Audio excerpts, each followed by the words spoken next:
Welcome to the deep dive, where we take that mountain of information, sift through it all, and boil it down to those essential nuggets of knowledge you can actually use. Today, we're tackling a really compelling and, let's be honest, often misunderstood topic. It surrounds two absolute icons in music history, the king himself, Elvis Presley, and his daughter, Lisa Marie Presley. We're going to unpack a question that's definitely lingered for many, especially since Lisa Marie's passing just 2 years ago. How did Elvis Presley's cause of death become public knowledge in, like, a matter of days back in 1977, while his daughter, Lisa Marie's, took more than half a year to be officially released in 2023? It feels, well, counterintuitive, doesn't it? You'd think with modern tech it should have been the other way around. It's a truly fascinating case study. It really gives us this unique window into how information, privacy, and just the very procedures in medicine and law have shifted over the decades, especially when you're talking about these really high-profile individuals. So our mission today is to cut through all the speculation, the rumors, and really reveal the precise facts behind these very different timelines. We want to explore the why behind what, on the surface, looks like a pretty perplexing situation. Okay, but before we really dive deep, just a quick but important disclaimer. This deep dive, it discusses medical and legal stuff based on public records, expert reporting, and commentary. We're not doctors, we're not lawyers. This is purely for informational, sort of historical purposes. And as always, we approach the Presley family's legacy with deep respect and sensitivity. This is about understanding the systems, the facts, not about, dwelling on personal tragedy. Okay, let's unpack this then.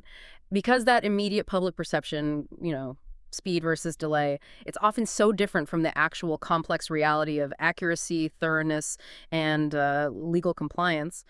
Exactly. What's truly striking here is how public perception gets shaped so heavily by the speed of information, maybe more than its accuracy or completeness. When info, especially sensitive stuff like this, comes out fast, it can feel definitive, right? Even if it's incomplete or based on just preliminary findings or, frankly, later proven wrong.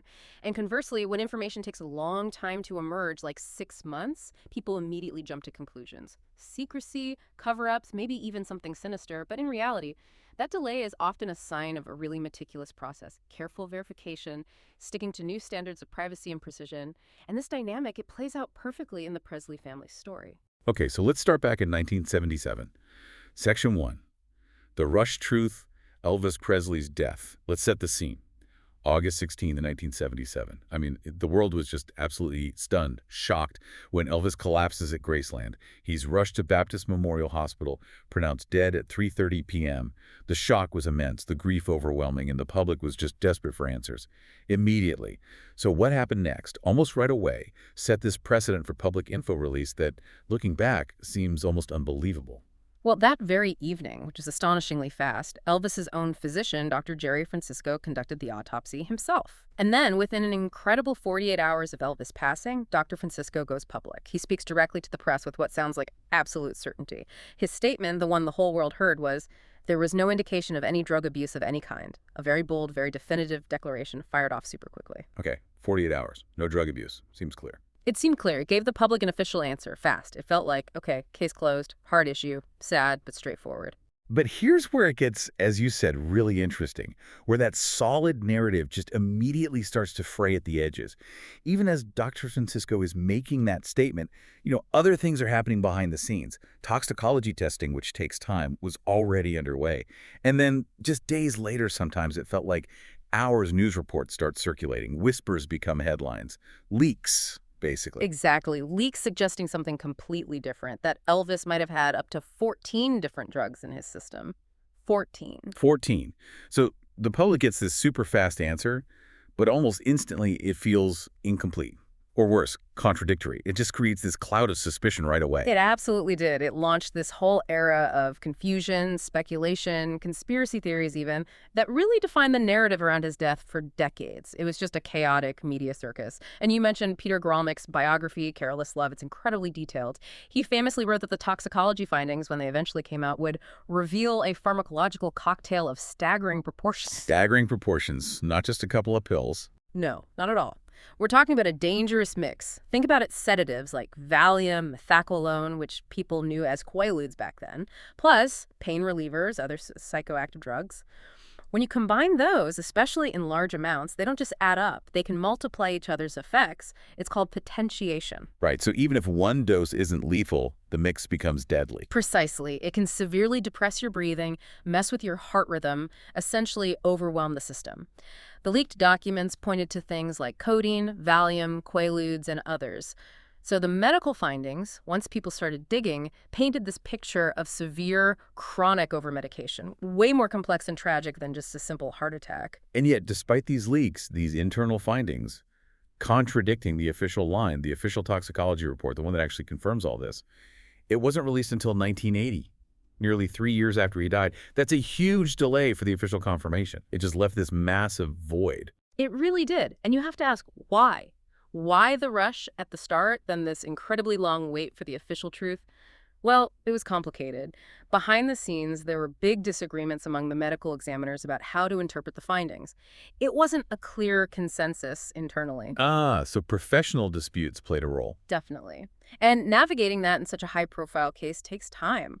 Plus, you had significant efforts from the Presley estate to, well, control the narrative. They were trying to manage his image, his legacy. There were legal moves, PR strategies, trying to prevent more damaging stuff from coming out. So it was a mix of internal medical debate and external pressure from the estate. Exactly. So while the public got what looked like a fast answer in '77, the real medical picture was partial, it was contested, and it was officially delayed for years. That initial speed actually ended up obscuring the truth, not revealing it. Okay, let's shift gears now. Section 2. The accountable precision. Lisa Marie Presley's death in 2023. Fast forward nearly 5 decades. Yeah. January 12, 2023. Lisa Marie Presley experiences cardiac arrest and tragically dies that day, just as suddenly, really, as her father. But the immediate aftermath, officially, totally different vibe. No instant declarations, no quick press conference from the coroner. The information flow felt much more controlled. Slower. It was a complete contrast. Her autopsy, like her father's, was actually completed quickly, within about 2 days. But after that, just silence, official silence. It was noticeable. No leaks from the coroner's office, no speculation offered up by officials to the press, nothing definitive. Her results were sealed for months, kept very tightly under wraps. This was clearly a deliberate departure from what happened in 1977. And that silence lasted for 6 months. 6 months with no official word on why a relatively young woman, 54, had died so suddenly. Given the history with Elvis, that wait must have fueled a lot of public curiosity, maybe even suspicion for some, right? Oh, absolutely. The public was very curious, very aware of the parallels. But the official channels held firm. Until July 13th, 2023. That's when the Los Angeles County Medical Examiner finally released the official cause of death. So after all that time, what did the meticulous work reveal? The official cause was devastatingly specific, complications from a small bowel obstruction. A small bowel obstruction. Can you unpack that a bit? Sure. The report explained it was a tragic and thankfully quite rare condition. It was directly related to bariatric surgery she had previously. That's weight loss surgery. Basically, scar tissue known as adhesions formed after that surgery, and those adhesions eventually caused a blockage, an obstruction in her small intestine, which led to the fatal complications. Wow. Okay, so a very specific, verifiable physical cause, not vague at all. Not at all. It was a clear identification of a specific anatomical event.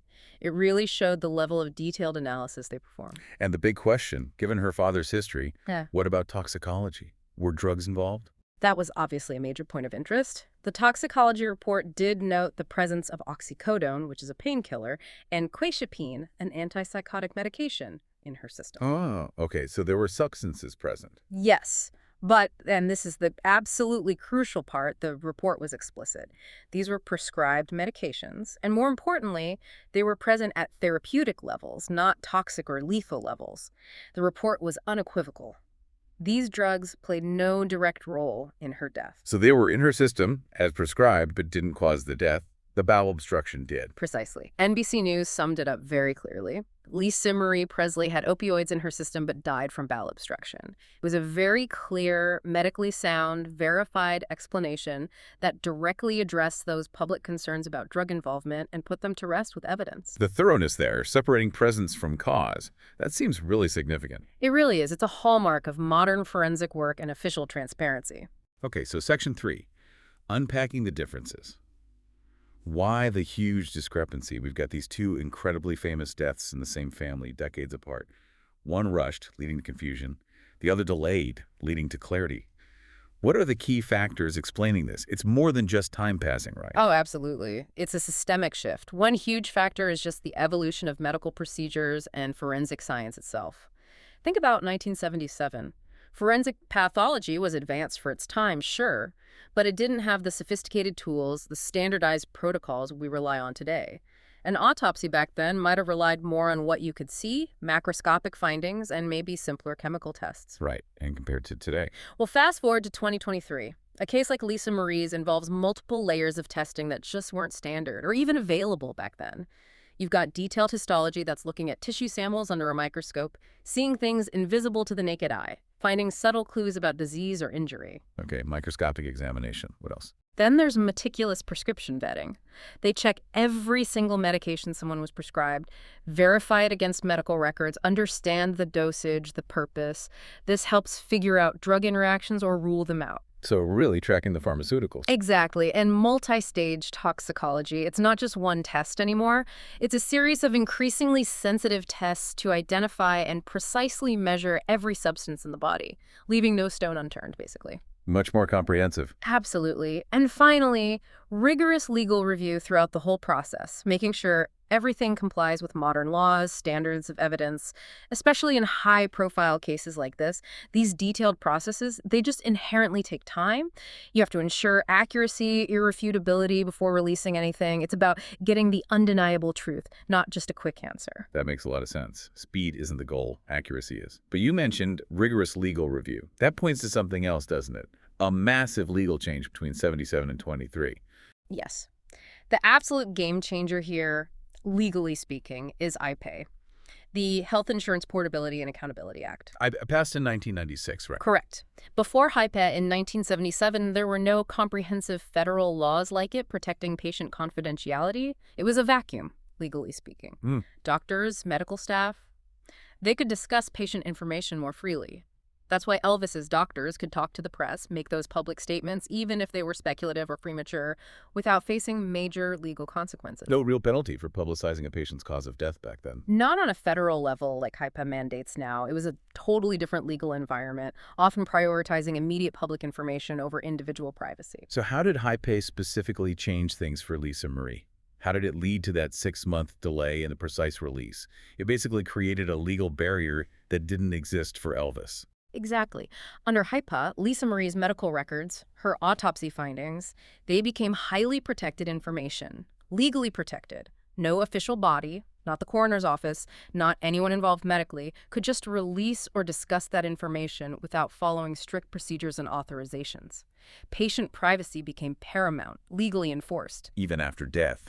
HIPAA's privacy rules can extend after death in certain contexts, particularly concerning records held by covered entities like medical examiners.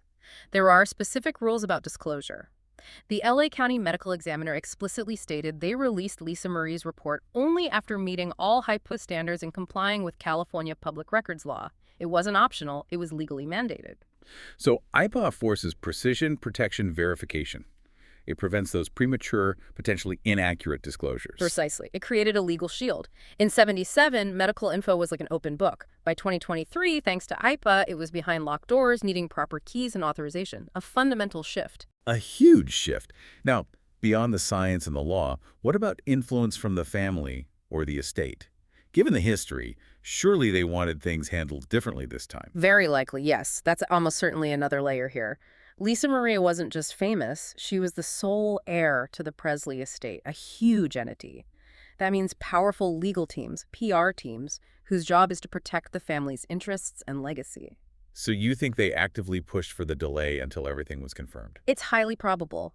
Given what happened with Elvis, the controversies, the decades of speculation, her family and their lawyers would almost certainly have requested, maybe even insisted legally, that nothing be released until every single detail was confirmed, verified, legally watertight. To minimize speculation, protect her privacy.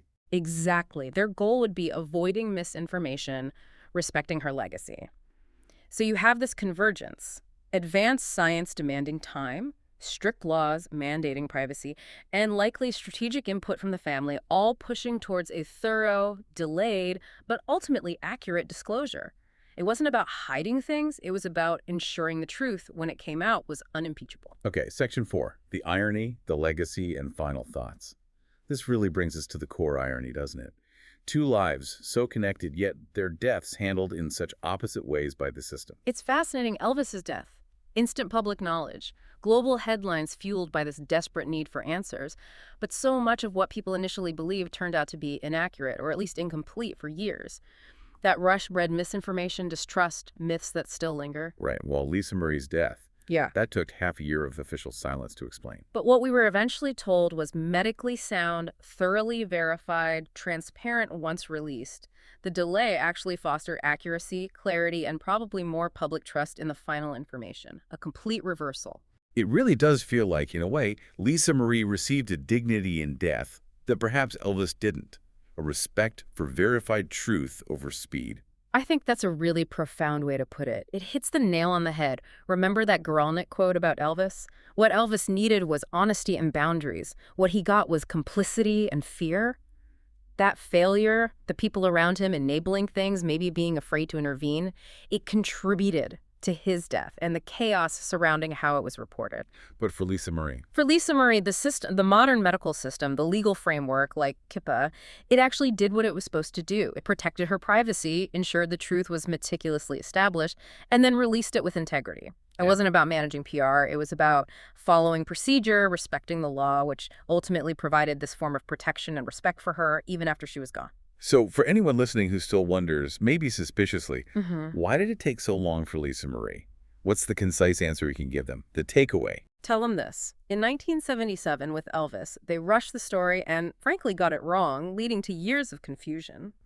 In 2023, with Lisa Marie, they took their time, followed modern standards, and got it right. It wasn't a cover-up. It was accountability to the law, to science. It wasn't suspicious silence. It was precision, born from thoroughness and respect for privacy. It wasn't disrespect. It was care. Care for the truth, care for her dignity. And maybe, just maybe, having seen what happened with her father, that's exactly how Lisa Marie would have wanted her own story handled. With patience, accuracy, and dignity. That really does put it all into perspective. It's such a powerful reminder, isn't it? How that chase for quick answers, often driven by intense public pressure or media frenzy, can actually obscure the truth. And how patience, combined with rigorous investigation and legal safeguards, can lead to real clarity, respect, and a much more accurate understanding in the end. It shows how far we've come, hopefully for the better. It definitely raises a big question for all of us, especially now. In this world where we expect instant updates, immediate answers on everything, how do we balance that desire for speed with the absolute need for accuracy, for verification, for just basic ethical consideration? Especially in really sensitive situations like personal tragedies. It's a tension we navigate every day, and the Presley story really brings it into sharp focus. A great thought to chew on as you go about your day. Thank you so much for joining us for this deep dive into the Presley legacy and this fascinating evolution of information disclosure. If you found this conversation insightful, if maybe you learned something new or surprising, please do hit that subscribe button, leave us a review. We love hearing what you think. And share this deep dive with someone else who loves learning new things and unpacking complex stories. Your support really helps us keep doing this. Until next time, keep exploring, keep questioning, and keep diving deep into the world of knowledge.